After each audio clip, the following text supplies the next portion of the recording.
everybody. Cheers and welcome to another Wednesday happy hour where each week I meet with another fantastic trades lady and hear her story, hear her challenges, hear her successes, learn more about what she does in hopes of inspiring other women out there to kick some butt in the industry. So I'm excited this week to be joined by Karolyn Callahan. She has been a body technician and a painter for, I believe, about 16 years. So she's put in her time in the industry. I've seen some of the work that she does. It is absolutely phenomenal. Incredibly talented woman. I've just become acquainted with her recently, so I don't know a ton of her story, which makes me extra excited to get to hang out with her for a little bit here during happy hour and hear more about her. Hear about her story and share that with you guys. So hopefully she should be joining in soon. I'm gonna see if I can see if she's joined yet. Bear with me one moment. Let's see, where are you, Karolyn? Body's back, Casey. Let's get you added here. Fingers crossed, hopefully technology works for us. You never know what you're going to get with Instagram. There she is. Hello. Hello. I hope you can hear me good. I can hear you. Can you hear me? Yes. Are you still working?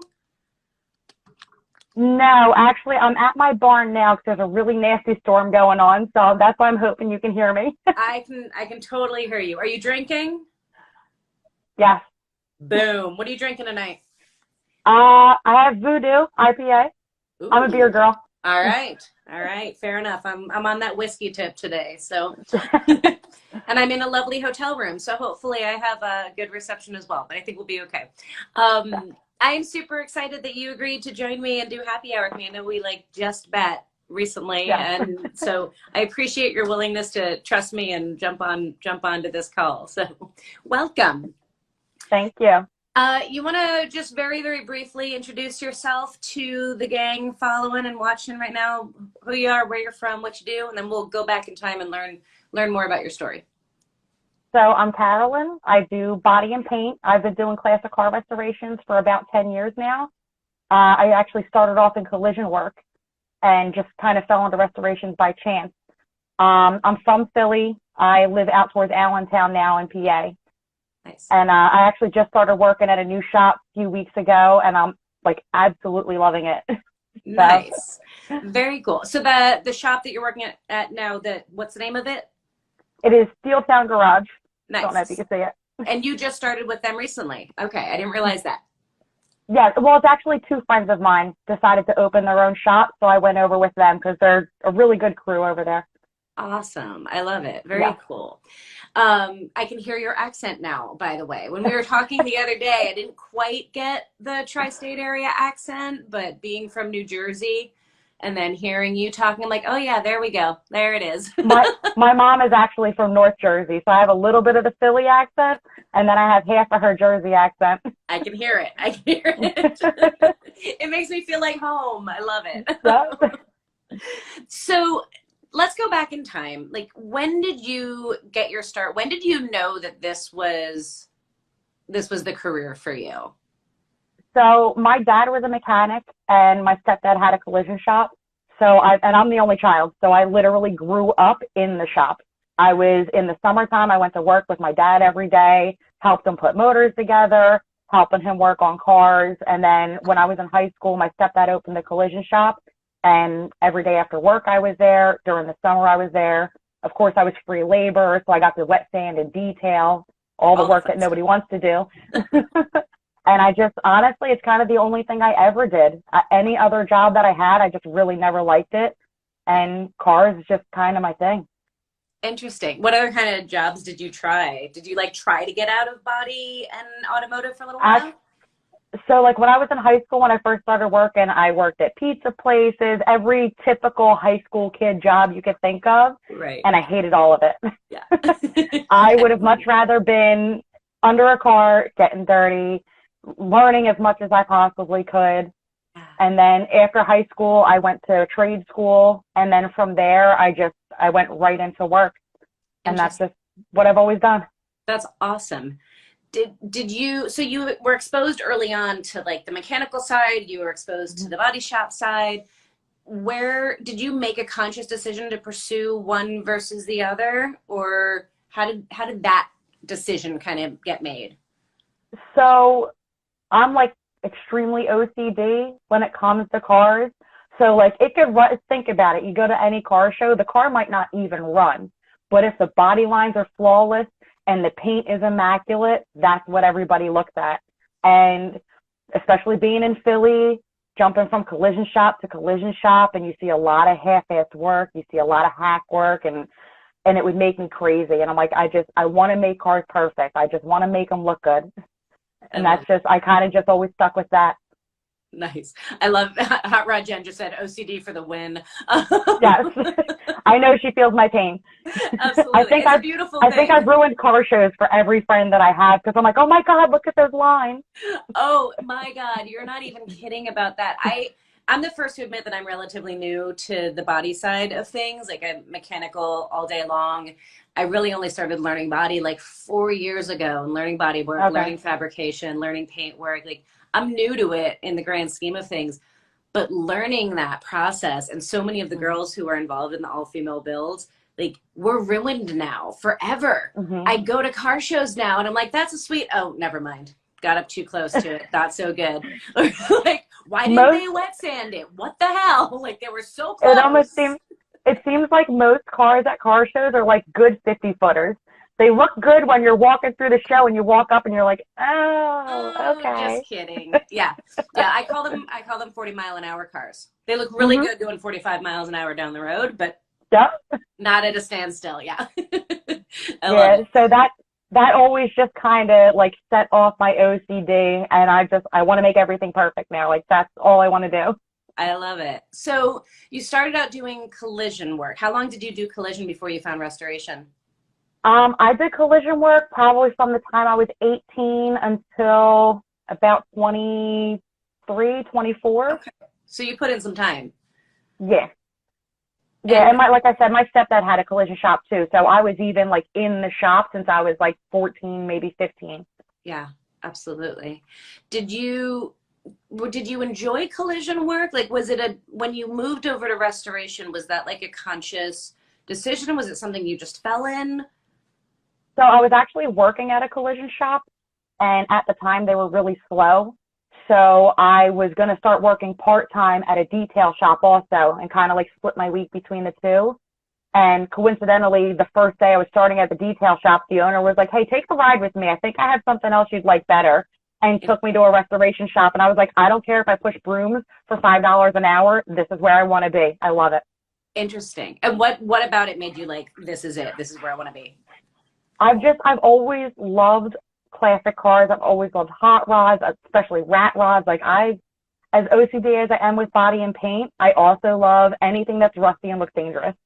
So I'm like rat rods and being an OCD body tech. Those don't necessarily go together. So I have like two extremes. Either it has to be the rustiest, most dangerous looking thing out there, or it has to be immaculate. There's no in between for me. I can relate to that. I think that's fair. So yeah, I stumbled across it, and it was just like a kid in a candy store. I was like, oh my God, this is where I'm supposed to be. That's awesome.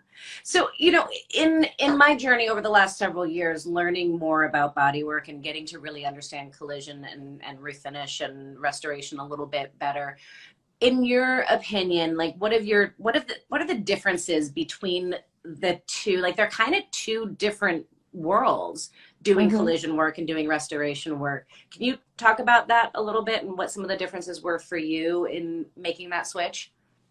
So what really turned me off about collision work, and I know especially in the city it's a little different because everything's a competition between the collision shops.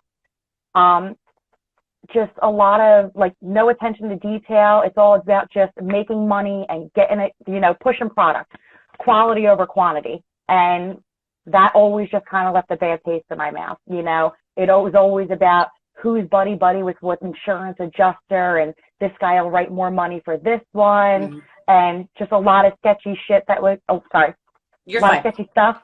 Cursing is totally allowed. Okay. I'm sorry. I'm like, the F word is like every other word in my vocabulary, so I'm trying to tone it down. No, I'm with you. You're totally fine.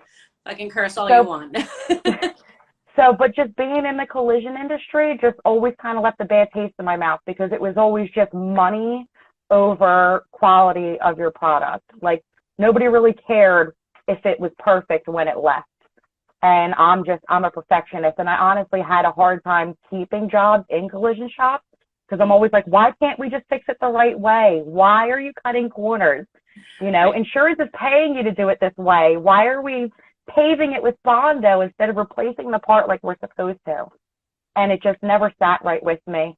So when I stumbled into the restoration stuff, it was just like, wow, like this is starting from scratch, building something from the ground up, something that's been, you know, sitting dead for 30 years, and now we're bringing it back to life. And the look on the customer's face when they're like, wow, you know, you took my father's first car and made it brand new again and even better than it ever was. And like, that's just what does it for me. So I hear people say often that, you know, restoration is where their heart is, but collision is what pays, and there's no money in restoration. Do you agree with that statement? Yes and no. I mean, Okay. honestly, I've learned a lot of times that money comes and goes, time doesn't. You can always replace money. You can make money, you can lose money. Money comes and goes. Your time is irreplaceable. So even if you're not making as much money, if you're happy with what you do and you love what you do and you go to work and you enjoy what you do every day, why go to work and hate what you do just for a couple extra bucks? I gotta toast to that one. That could not be more fantastically said. Absolutely. I mean, that's really what it all comes down to. I mean, I'd rather go to work every day and be satisfied with what I did and know that I'm doing a good job, know that I'm pushing a quality product, and like be able to sleep at night knowing that I'm not getting over on somebody rather than doing whatever is necessary to have a couple of dollars. Because you know what? We're going to blow our money on stuff like this anyway. So I don't know what you're talking about. So yeah, honestly, at the end of the day, it's just my personal satisfaction knowing I'm doing something the right way.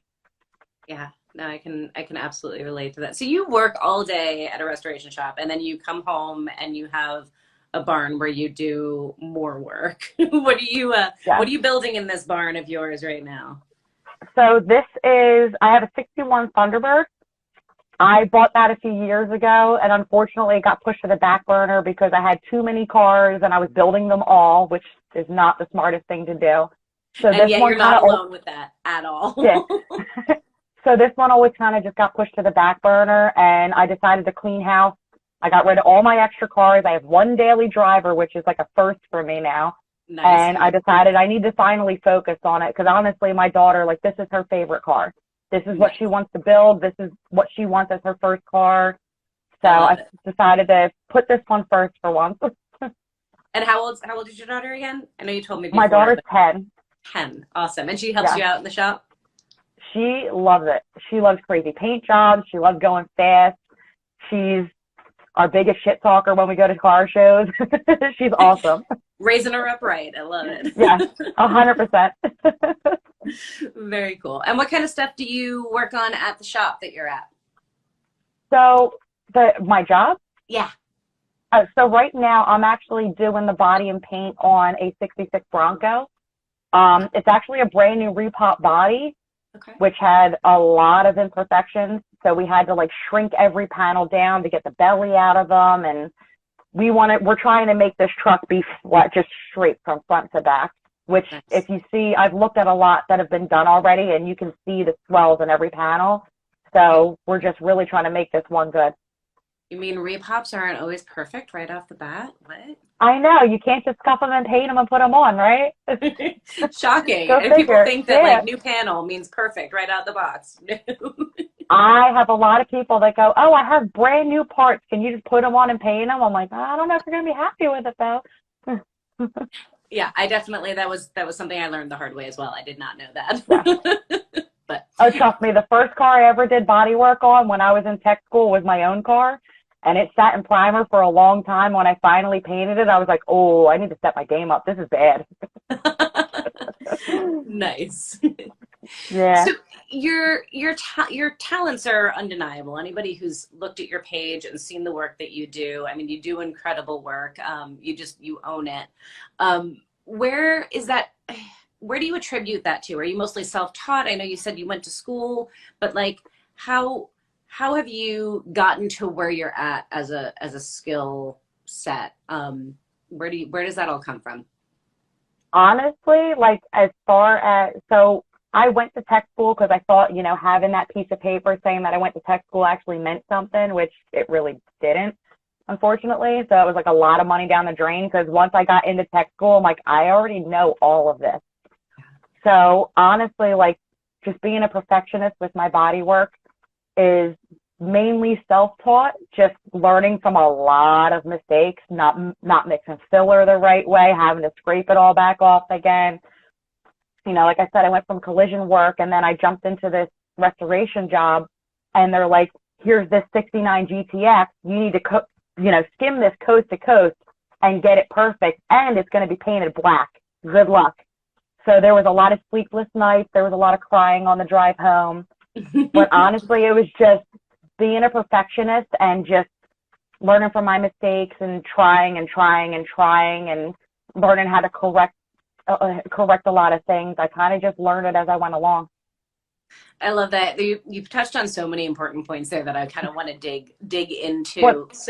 So like the crying on the way home? Well, yeah, that's one of them. Absolutely. Because I feel like it's been a conversation recently. I was speaking to a group of women just the other day, and somebody asked me if there were any, days where I like just couldn't keep it together, where like I wanted to give up or where I wanted to cry, and how I handled that. So it's been a conversation that's been coming up with various women throughout my life recently. And I think it's so important for us to acknowledge that we've all had those days. Well, we're just, women in general are emotional creatures. We're nurturers, we're mothers, we're the caretakers. Like, we're just emotional creatures and we care entirely too much about everything. So, I have a day where like, I just can't get these panels to look good and I cry my eyes out on the way home over it. And I get home and I'm like, I'm really crying over body work. Right.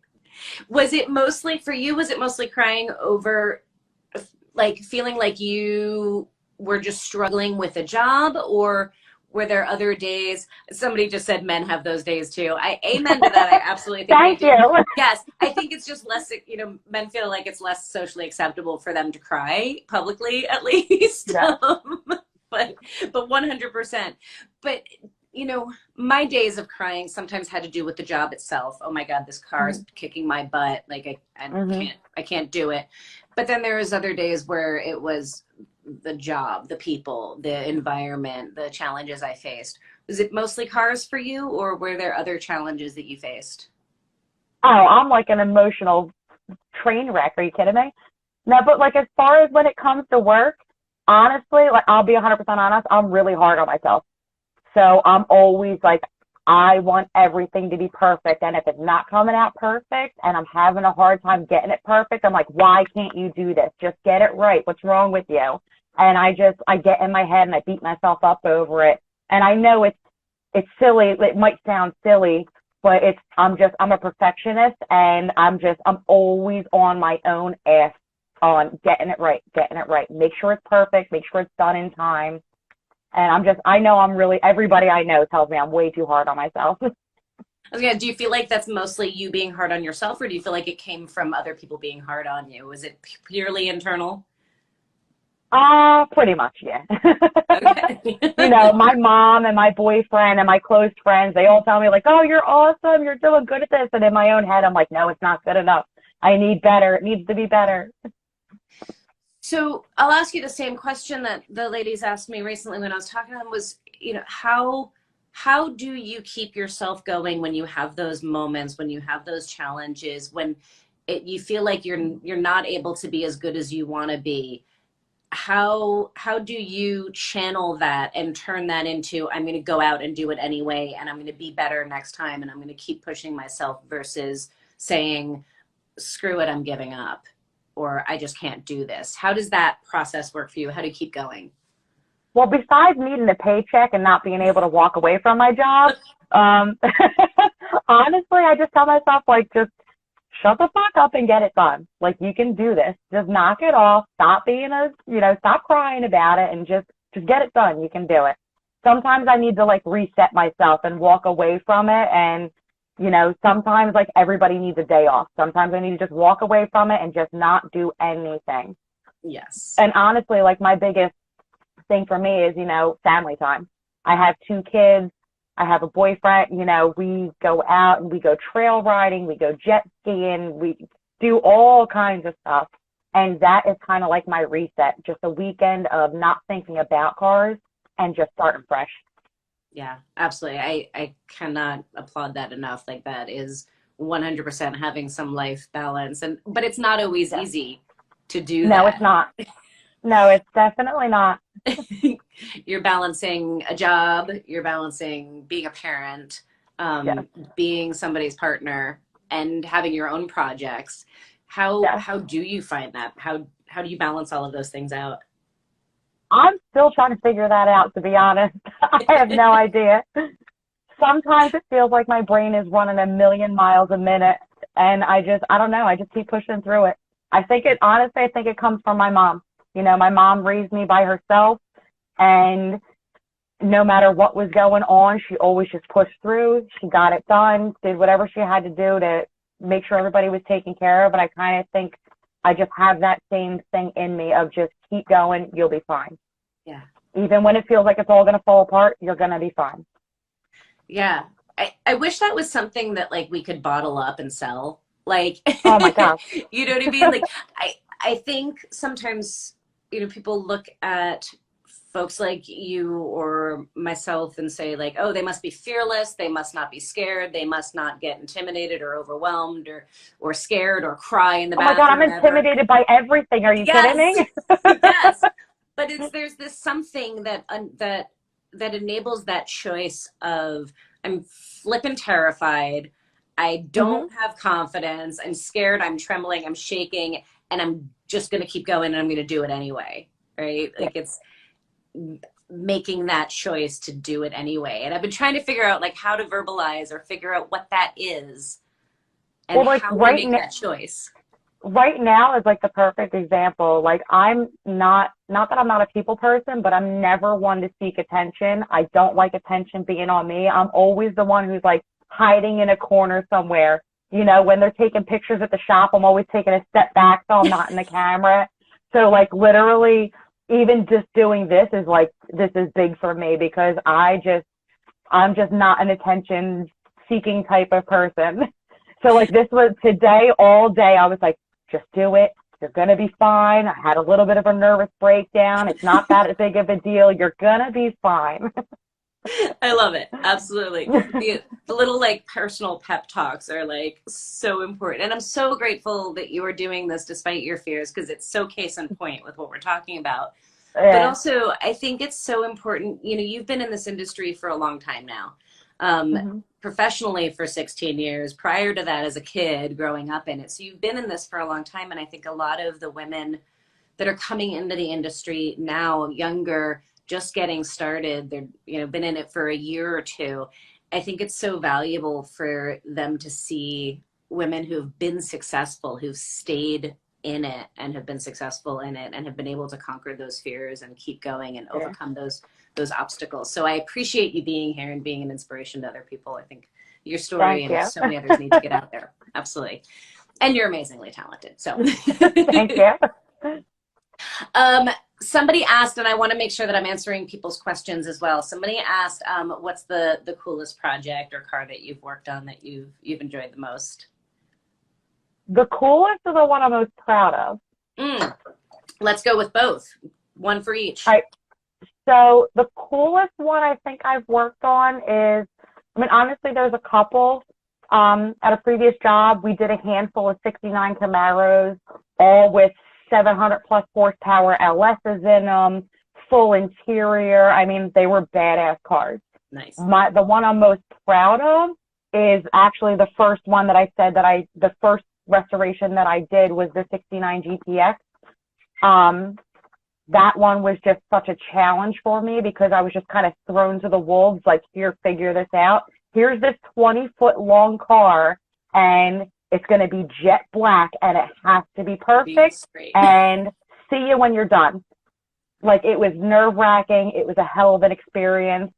I did the body and paint on that car about 5 or 6 years ago, and it's still just like immaculate. And I love seeing the car. I love seeing it at shows. The owner of it takes it out constantly. Oddly enough, after the car was delivered, I found out he lives like 3 blocks away from me, so I see it like at least twice a week. That's awesome. So like that's the one I'm most proud of, just because that was such a struggle to get that car done. All the ones after that kind of got easier and easier. So yeah, they're cool, but I don't feel like they were as difficult for me to accomplish as that first car was. You know what I mean? Everybody has their first. Yeah, and that was your training. Like, you went to school on that car.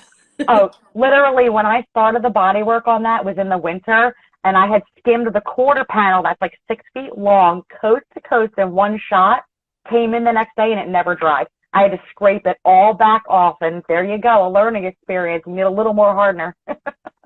Yes. I think that's the hardest thing for young techs in the industry, you know, regardless of whether it's mechanical or body or metal, to get over are those big mistakes, and being okay with those big mistakes, right? That they are learning opportunities. Yeah, they're definitely a learning curve, but like I said, you kind of just push through it, and you figure it out as you go along, and you get better at it. You're your own best teacher. Yes, absolutely. The best way to get good at fixing mistakes is by making lots of mistakes and then pushing yourself to figure out how to fix them. Yeah. Yes, exactly.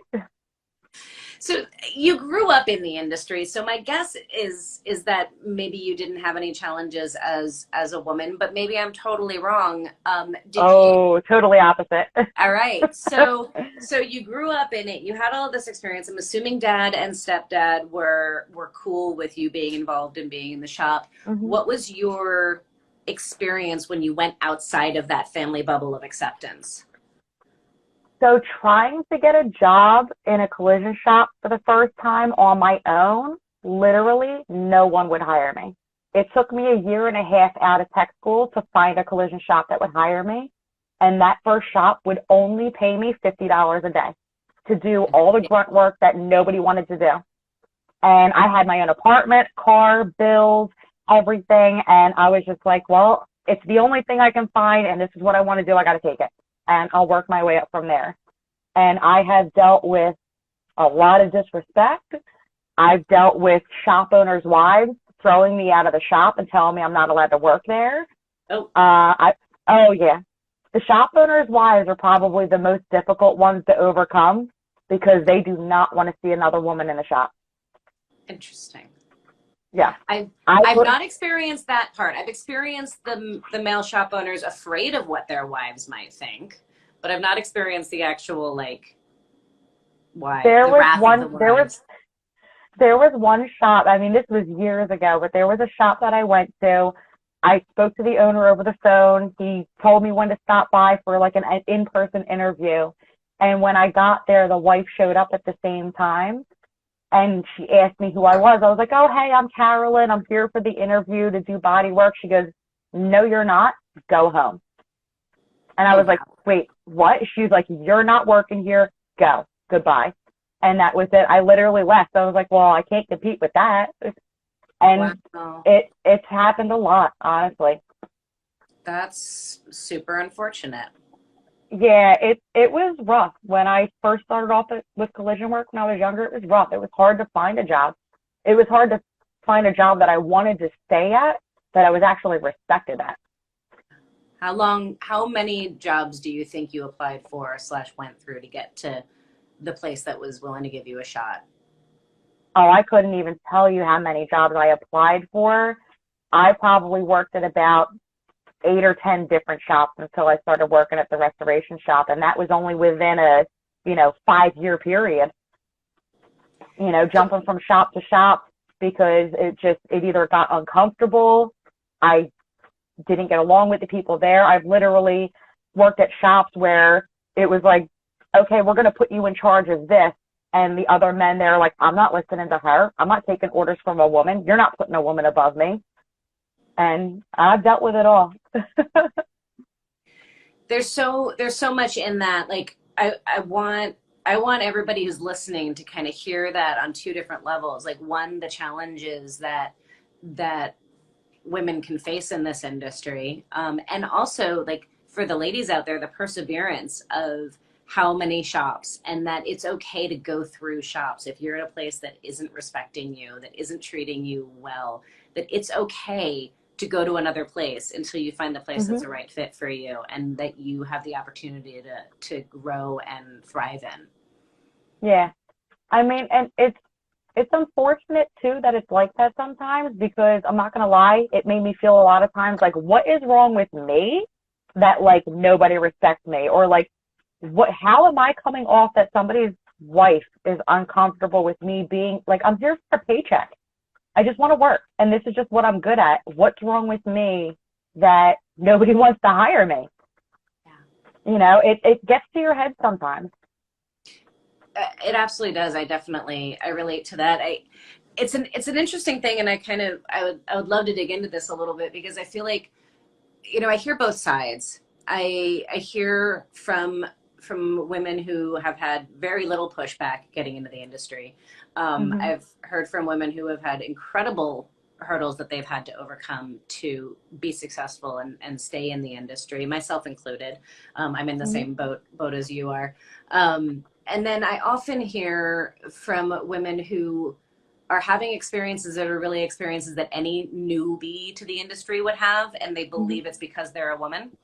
And so I kind of want to untangle a little bit of that with you, because you said some things that were very specific that you were experiencing as a woman, that were specifically relating to the fact that you're a woman, right? I'm not going to take direction from a woman. I'm not going to Yeah. have a woman work in my shop, like, very specifically, like, cuz you're a chick, right? Hmm. Um, what other parts of the experience of becoming a technician, becoming a restoration tech, becoming a collision tech, like, how can a young woman in this industry, or a young man, determine the difference? Like, whether they're being treated the same way anybody new would be treated, or whether it truly is discrimination based on their gender. Do you know what I mean? Yeah. So I honestly think whether you're man or a woman, if you're just learning how to do this, you're always going to start off doing the work that nobody wants to do. The newbie is always going to push a broom. You're always going to do all the wet sanding nobody wants to do. You're always going to do the cleaning that nobody wants to do. And I think that's just across the board, no matter who you are. I think when it gets down to, I guess in a better sense of the word, discrimination, is when it's just flat out, you can tell you're being treated differently than everybody else in the shop. If you're one woman and there's five men there and you're getting yelled at, you're getting disrespected, you're getting treated like you are not as important as everybody else there, that's like that, you have to learn how to differentiate that. Is the boss a jerk and he yells at everybody, or is he just yelling at me? Is he just taking out his anger on me, or is he doing it to everybody? And not that either I is think, okay, right? no, not that either is okay, Right, but but knowing what's what. knowing, is everybody getting treated like this, or is it just all being directed towards me? And a lot of the experiences I had were experiences of things being directed at me, and especially like being blamed for things that I didn't even do, Right. or just, at one shop that I worked at, I was in charge of the body room, ordering supplies, I guess quality control, checking over the work at the end of the week, checking progress, stuff like that. And there was an older man that started working there. I had already been there for years. And he went to the boss and told him flat out, I'm not listening to a woman. And after being there for 5 years, I got told that I wasn't allowed to talk to him. I wasn't allowed to check his work. I was no longer in charge of ordering supplies. Like, that right there is just flat out disrespect. I've put my time in here. I've put my blood, sweat, and tears into this business. And now this guy started 6 weeks ago and I lost my position. Yeah. Yeah, that's You insulting on know, two levels. Not only Yeah, no what this shit. guy said, but that your boss, that your, employers didn't have your back. And not only that, he quit because he said I threatened him. I'm 5 feet tall. I'm literally borderline midget. Well, you got to Like, watch out for us short girls. We're like feisty as fuck. but yeah, feisty and mouthy is one thing, but when you're a grown 50-year-old man and you're going to go tell the boss that I threatened you and you feel unsafe and you have to leave, come on, you know? Oh my goodness.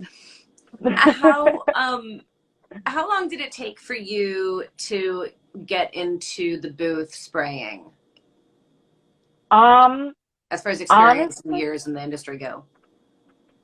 so one of my first, like I said, the first car I did body work on when I was in tech school, it sat in front primer for a long time, and everybody I know gave me shit about it. Just paint the car already. You say you know how to do this, just paint it already. So I pushed it into my friend's booth. I borrowed it for the weekend. I sprayed it. It looked awful. It was the driest. It was the driest paint job I've ever seen in my life.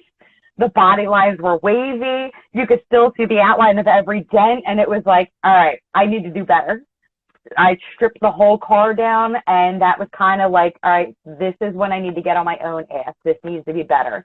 This is when I started playing around with how to spray it clear, how to spray your base coat, and that was probably, I might have been 19 or 20, and it was just learning on my own cars. Now, once you got into the shop world professionally and you were an employee, did they put you in the booth right away? No, How no. long till an employer put you in a booth? So honestly, I was probably about 28. So my biggest struggle is my height. Trying to reach the center of a roof, having to stand on scaffolding and not touch the car, not let your paint suit lead into it. My biggest struggle is the height.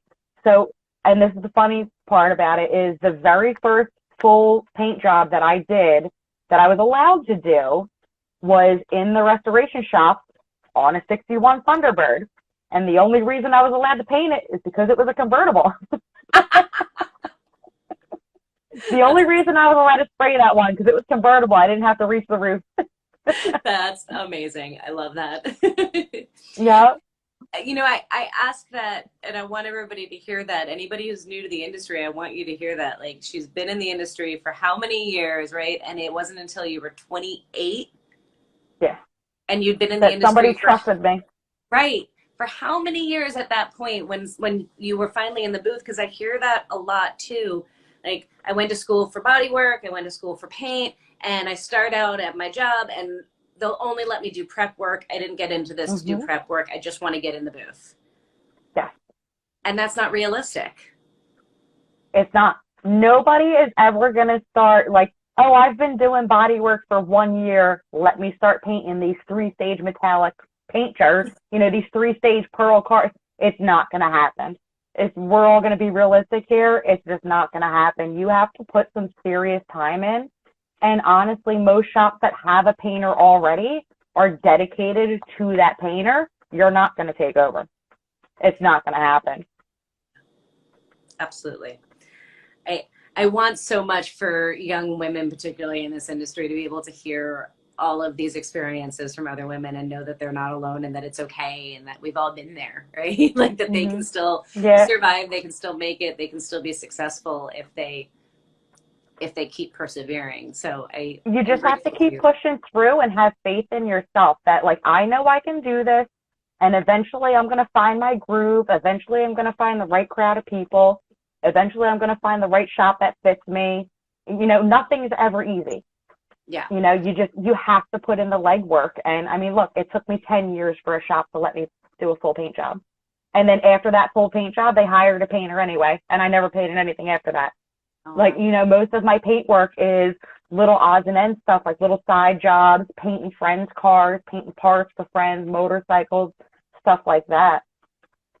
But it's hard to get, especially bigger shops, it's hard to get a shop to trust somebody behind a paint gun, because you have to think about the amount of time and money that could be lost if you don't do it right. yeah. you could be talking $7,000-8,000 in sprayable material. And Right. if you don't do it right, no shop wants to take that loss. Yeah, not to mention all the body prep that goes in before that. The Exactly. labor time, not just the materials, but labor time going into all of that. Absolutely. Mm-hmm. Plus, I it's mean, body folks honestly, like I you that wouldn't let make anybody else paint my car. right, right. But it's the body folks that make the painters look good, right? Mm, thank you. Can I tell you how many cars that I've done the body work on that got painted and went to SEMA and I never even got mentioned for it? Right. You could spray the driest paint job that you want, but if you wet sand it and polish it, it's still going to look good. Right. But if your body lines aren't straight and your gaps aren't correct and you have waves down every panel, that's what people are going to notice. They're going to go, oh, that body work's terrible. But right. when the body work is flawless, everybody goes, wow, look at that paint job. Right. Yes, absolutely. Yeah. I think metal work and body work are the two things that it always like fascinates me. It's one of those jobs where if you're doing your job right, nobody knows you were there. Mm-hmm. And that's a weird sort of place to be, right? Like if you're an amazing metal worker, the body work is that much easier. And if you're an amazing body work person, then the paint goes on so lovely. And like nobody ever really knows about the metal work and the body work that happened underneath it all. Yeah. If you're doing your job right, nobody knows you were there. And that's the hardest part too, is that's one of the biggest hurdles to get over as far as pushing yourself and keeping going, because 9 times out of 10, your body work's not going to get recognized anyway. It's all going to be the paint job. It's all going to be, wow, look at that engine bay, look at that motor, look at the wheels, look at the suspension, look at the interior, look at the paint, look how shiny it is. And you just have to be that confident in yourself to just keep doing it and know that even though you're not getting recognition for what you did, you're the one that made that car look good at the end of the day. And that you're doing it for you, not for the recognition. Yes. Right? Yeah. I mean, I think we all like some sort of recognition on some level, right? But if you're doing every once in a while, a pat on the head and a good job, sounds really nice, but you kind of just have to do it for the love of doing it, honestly. Yeah, absolutely. Another topic that comes up with that I feel like I hear about a lot. I've been criticized whenever I post a picture of us using body filler at the shop. People are like, oh, you should be teaching people how to do things the right way and metal finish stuff. Let's talk about that for a second. First of all, I don't care how good of a metal fabricator you are. There is never going to be a piece of sheet metal that you can spray black, base, and clear on, and it's going to be dead nut straight. Not going to happen. There's going to be stuff. Even if you're not putting filler on it, it's going to get some high build. Let's be realistic here. So, trust me, I have heard it, even the video that you saw, the comments of, the critics. The critics are insane. Everybody out there knows about bodywork, apparently. Yes. Oh, absolutely. They're all experts, too. Everybody's an expert.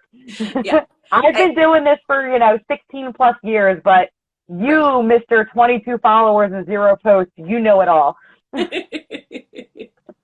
Yes. And I mean, that's not to say that the more metal work you do, the better your metal work is, the less filler is needed. Right. Mm-hmm. And it's absolutely like going to lay a better foundation, and you're not going to have to go crazy with your filler work, and it's going to go smoother, and it's going to be better for everybody, and a great foundation for the vehicle. But every car gets a skim coat, or at least a high fill, like you said, high build. Exactly. It's just going to happen regardless. And I think that's something that a lot of people don't realize. I think the fear of that comes from, honestly, just if you look at, so we would get a lot, redid a lot of older restorations. Cars that were bodied and painted back in the 80s, back in the early 90s, even in the 70s, and we're chipping off body filler this thick, and I could scrape the whole paint job with a razor blade. And I think the fear of body work comes from people that would just, back in the day when technology was not what it was today, right. Back in the 80s and the 70s, we didn't have metalworking equipment like we do now. We didn't have the quality of primers and fillers that we have now. So back then, I mean, I can't tell you how many times I've stripped a car down and found newspaper shoved into a rocker and fiberglass and spray foam over top of it. Oh, and yeah. then you post a video of yourself skimming a panel, and it's like, that's what everybody thinks I'm doing. And it's Totally. like, what you don't know is when I'm done blocking this car, there's going to be less than an eighth of an inch of anything on this car when it's painted. Right. Right. I think everybody just has this fear of, you know, I'm just mixing a gallon at a time and dumping it on. I mean, that's not what you do. I'm so confused. Don't let my secrets, gal. Don't tell everybody. Right. When we stripped down the truck that is now the Montage, they had shaved the door handles. And what they used to shave it was tinfoil that they crumpled up into a ball and stuffed it in the hole and then body filled on top of it. I'm like, that's amazing. I've seen chicken wire. I've seen fiberglass, spray foam, newspaper. I've seen it all. We've had people that are like, oh, I just bought this car. It's an older restoration. I just want to respray, and then cut half the car apart later. Right. You know, there's more chipped off body filler than there is sheet metal that we took off of it. Yeah. So do you run into a lot at the restoration shop, like people who don't necessarily understand what all goes into a restoration and have that like shell shock when they find out the estimate or the cost, and like people who come in thinking that they can get a $20,000 restoration? So yes, all the time. Every customer thinks that their car is flawless and it just needs to be resprayed. All those waves you see down the side of it is just bad paint. Just needs to be wet sanded and resprayed. Or you have the person that's, oh, my buddy hung all new sheet metal on my 67 Mustang and I just need you to scuff it and shoot it. And then when you do that, they go, why does it look like this? I think anybody that doesn't come from our industry is not going to understand the man hours it takes to make a car perfect. If you want a car perfect, it's going to be endless hours. You know, the 69 GTX just in body and paint alone is almost 500 hours. You know, and that car is all brand new sheet metal, except for the roof, the deck lid, and one fender. And there's still 500 hours of labor in body and paint. I think that people just don't understand what goes into our craft. It's a craft. It's a skill. It's an art. And it's not collision work. It's not a Mako $300 special. Right. It's something that's going to hold up for years. We're going to guarantee it. We're going to stand by it. It's going to be quality. At the end of the day, you pay more for quality.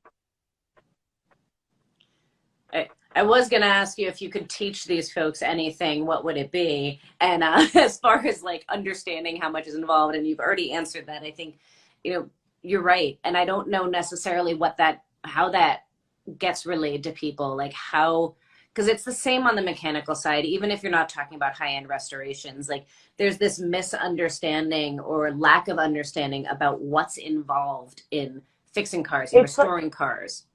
It's like trying to teach somebody a new language. Mm-hmm. If you've never done it before and you have no experience in it, you're really not going to understand it. And most people just see the dollar signs.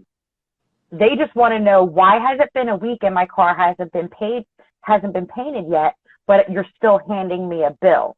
Right. You know, if it's a person especially a person that's never put their hands on a car, you can't make somebody understand your skill. You just have to hope that they love that car enough that they're going to stick with you through the end.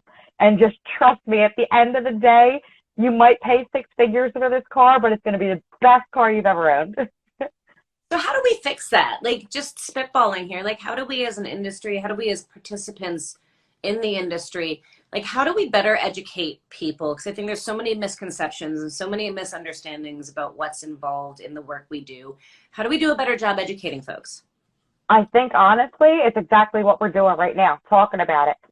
Not being afraid to post skimming an entire quarter panel from coast to coast. And despite what everybody shit talks about it and telling you you're doing wrong, just keep doing it.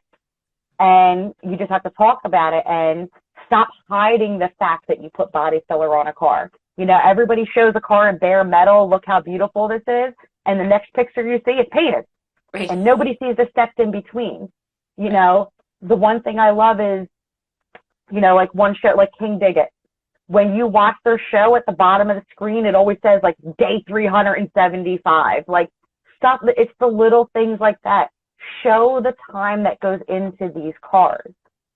You know, I think a lot of people have this perception that it only takes 6 weeks and $20,000 to chop this car up, make it brand new, put it on a new chassis, put a new drivetrain in it, tune it properly, get the interior done.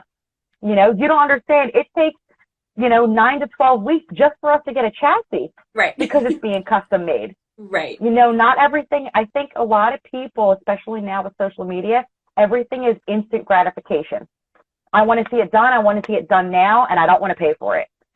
So you just have to put it all out there. You have to lay it all on the table. Yes, this car, it's a 20-foot long car. 5 gallons of Bondo on a 20-foot long car isn't the end of the world. Right.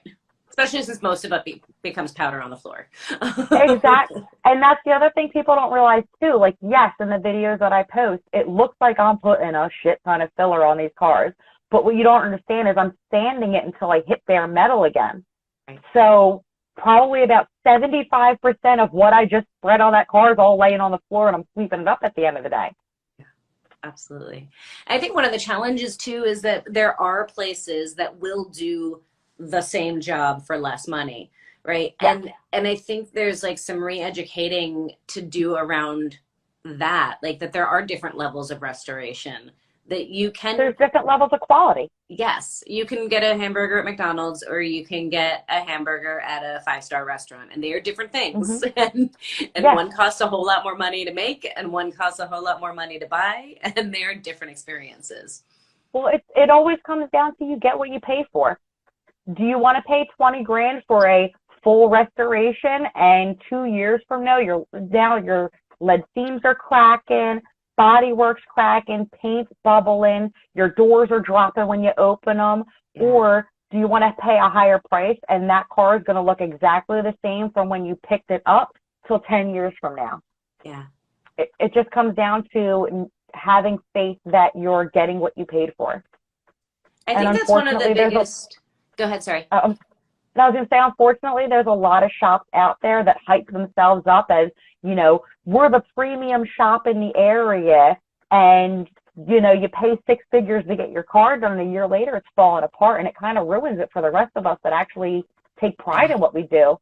Yes, absolutely. And I think that's so unfortunate. There's those like bad seeds that make a bad name for everybody mm-hmm. else. And I think that's one of the challenges we face. Like, I think in all the different areas of the industry, you know, I know I definitely face it on the mechanical side, is on the surface, in the immediate moment, the customer can't necessarily tell the difference between the inexpensive job and the expensive mm-hmm. job, because in that exact moment, it looks the same, it drives the same, mm-hmm. it feels the same, the check engine light went off, whatever it is that you're doing in that moment.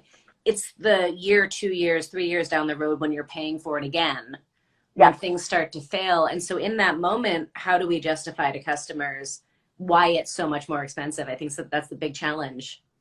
I think you just have to have a really good relationship with your customer.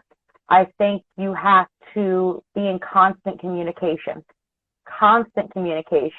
Even if you feel like they're getting annoyed with you, you have to make them realize, I'm keeping you updated on a, you know, weekly basis because I want you to understand where your money's going. When you bill your customer once a month and you're not sending them pictures, you're not sending them updates, you're not inviting them to the shop to come see what we're doing, then they have no idea where their money's going. But if you're in constant communication and you're showing that you have nothing to hide, I feel like they'll have more faith in who they're giving their money to. Absolutely. Amen to that. So much comes down to customer service. You're absolutely right. Yeah. I love that. Oh, customer service is everything. Think about it. If you go to a store and you have a bad experience with customer service once, you're never going to go back again. Nope. Even if the product was great. Yeah, the product could be great, but if the person that sold it to you was a shithead, you're never going to deal with them again. Yeah, that's what you remember. Absolutely. Yeah. Yeah. No, you're 100%. You know, everybody leaves it. If you look on Google, you have 90 more bad reviews than you do have good reviews. Everybody remembers the bad experience they had over the good ones. Yeah, absolutely. Yeah, So you very just have rarely. to keep a constant good relationship. Totally. People have a great experience and they go home and tell some of their friends. People have a bad bad experience, they get online and they tell everybody. Everybody. Cancel culture. That's where we're at. Yep, absolutely.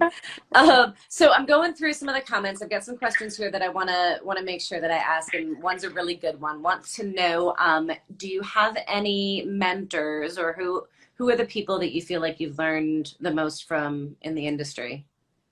So one person that I learned a lot from was the owner of one of the collision shops that I worked at when I was younger, when I still was in Philly. That shop is no longer around, but the owner's name was Roland, and he was a bit of a basket case, but he knew what he was doing, and honestly, he taught me a lot. Like, that was probably one of the first shops I worked at that I was comfortable at, that I felt like they actually cared about what product they were pushing, even though obviously there were corners cut because they have to make money at the end of the day. Yeah. I learned a lot there. I learned how to save money too, because they didn't pay anything. But I definitely learned a lot there. That, and one of the previous shops that I worked at, my coworker Slim, he's the one that kind of like held my hand through like the first restorations that I did. He kind of held my hand through a lot of the mental breakdown moments when I'm like, why can't I do this? And it's like, no, this is how you do it. Here, I'll show you. That, and I mean, honestly, it was just my parents just pushing me through and just keep doing it. You can do it. You're a girl. I know this sucks, because not everybody's going to give you the respect that you deserve, but just keep doing it. Absolutely. Do you have one tool or one skill that you learn, one trick of the trade that was like a game changer for you? It's my tools. It's my sanding blocks. Okay. So I have a set of, they are like foam rubber with a sheet metal based sanding blocks. I have them in every size from 4 inches to 36 inches. Unfortunately, the guy that was making them passed away. I actually got in contact with his wife and tried to buy the patent off of her, and she wouldn't let me have it. Oh my goodness. But so like, yeah, so they're called AFS blocks. I know a few people, like I know a small handful of people that have them, but you can't get them anymore. And I treasure those things like gold. Wow. Like, I don't know where my life would be without them. They're my favorite. They're what I learned how to block these big long cars with, and I wouldn't do it with anything else. Well, that's not fair. You're telling us the biggest game changer tool is one that nobody can get. I know. Listen, I tried. Do you understand the hours I put into Googling information and finding this dead guy's house number and calling his wife? I tried. I applaud the tenacity. We've got to find a way to like make those without interfering with a patent. I know. Trust me, my heart was broken. One of my former coworkers moved on to a different shop and actually stopped doing bodywork, and he had a full set of the same sanding blocks. And I harassed that man for months. Yo, sell me your blocks. You're not going to use them anymore. Your shoulders are bad. Your hands hurt. You're not going to block cars. Sell me your sanding blocks. I'll take them all. And I literally got them all. So I have 3 of everything now. Nice. Somebody's saying this, and we use plexiglass blocks with foam back, hard foam, soft foam, but all over different thicknesses of plexiglass. Do you find a difference in those? So I do have those. I have a full set from a company called Mud Duck Blocks. Okay. Same thing, different widths, different lengths, different thicknesses. I have round ones, flat ones. I do like those, but I actually use those more for like almost like using them like a cheese grater. I'll throw a piece of 36 grit on them and use those to rough everything out. And then I finish everything off with my AFS block. Interesting. Okay. So you do feel a difference in the metal versus the plexiglass. Yeah. Interesting. Okay. All right. I know we're going slightly over, but I've got two important final questions. If you're all right with going over an hour by a little bit. I have nothing else to do. All right. Awesome. I love it. So somebody just asked if you mentor anyone. I'm going to be honest. I've tried, but I am not the best teacher in the world. I'm very OCD and I want it done now and I want it done perfect. And I try, and maybe it's because I have very little patience when it comes to just getting the job done. It's difficult for me to be a teacher. I would love to have somebody under my wing and be like, let me show you my ways. And be my mini me, be my sidekick. But then like everything I'm doing, I'm watching them out of the corner of my eye and I'm like, oh my God, this is making me crazy. I can't take it anymore. So I try. I really do. It's hard to let other people watch people make mistakes. It would be like trusting somebody else to watch your children. This is my baby. I don't want you to touch it. This is mine. I think that's the hardest part of mentoring, right? Because we all know that we learn the most from our mistakes, but it's so hard when you are mentoring somebody to like watch them make a mistake and know that you can help them, but you know they have to make it on their own. Well, not only that too is like, you know, when I'm mixing filler and stuff like that, like I eyeball it. Like I know exactly how much filler I have to put in it for how hot it is, how cold it is, how big of a pat. Like I literally have mixed a half a gallon of Bondo in one shot and skimmed an entire roof and got it set before it started drying. Like that's amazing. I can't teach. You know how hard it is to show somebody that when they go, well, how much harder do I put it in? And I'm like, well, I don't know. Right. I don't know, but I just know. Right. Yeah, I just do it. It's really hard to show somebody that. Yeah. So maybe mentoring somebody from afar. You can mentor somebody at another shop that you don't have to like directly watch, but you can just coach them through the life part of it. I'm really good at giving advice. Like if you want to text me, I can tell you how to do it, but just don't let me see you do it because it's going to make me crazy. Amazing. I appreciate your honesty. Okay. So, two final questions. I said two before that, but so I meant three. So give me all you got. I'm good. I know, right?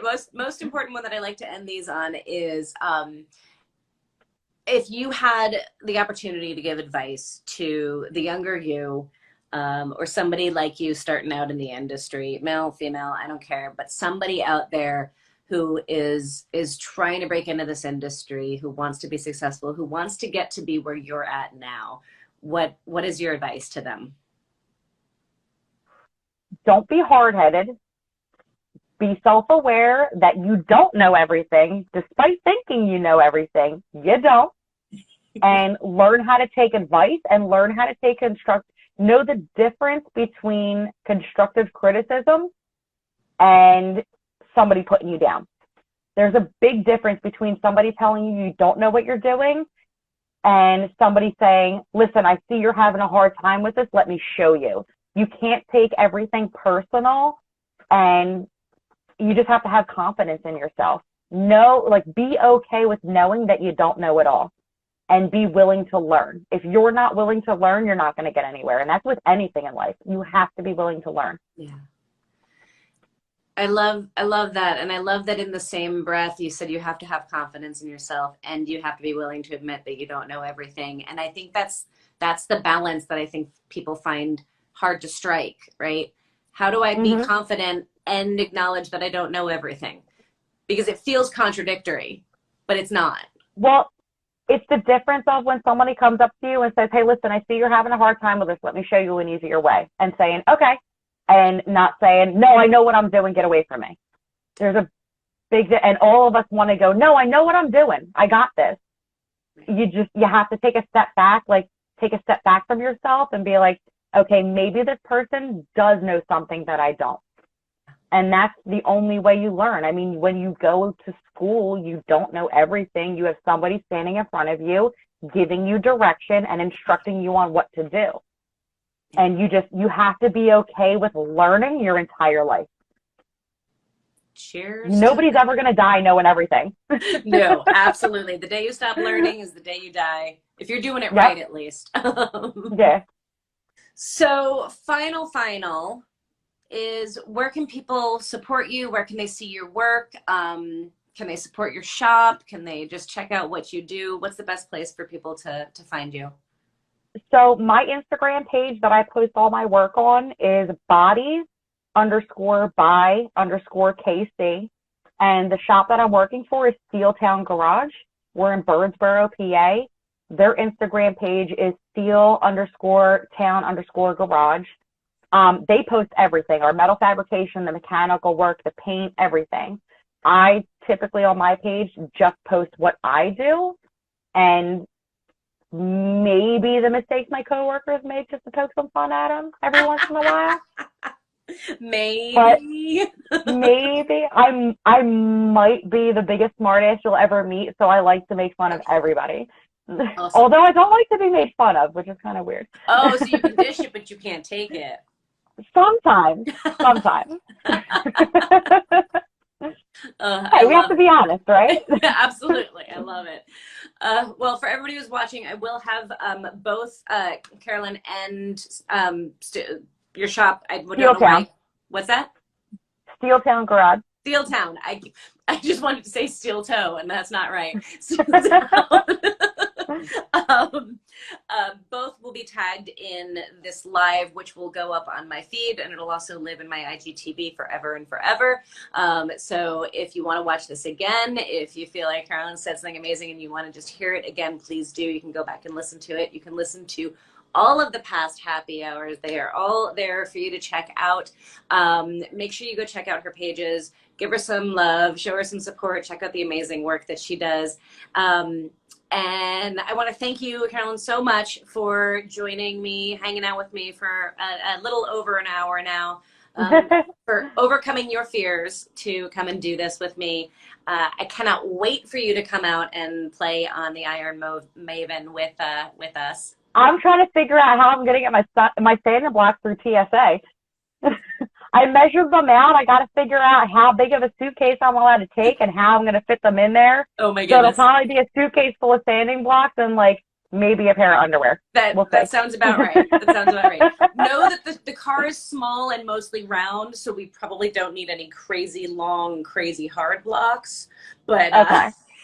So that'll help. But, I appreciate you so much. Looking forward to getting to know you more and work with you more. Everybody who is watching, thank you so much for joining in. Be good to yourselves. Be good to one another. Tune in next week, and we will do this all over again. All right. Have a great night, Thank you for the opportunity. Absolutely. Bye. Bye.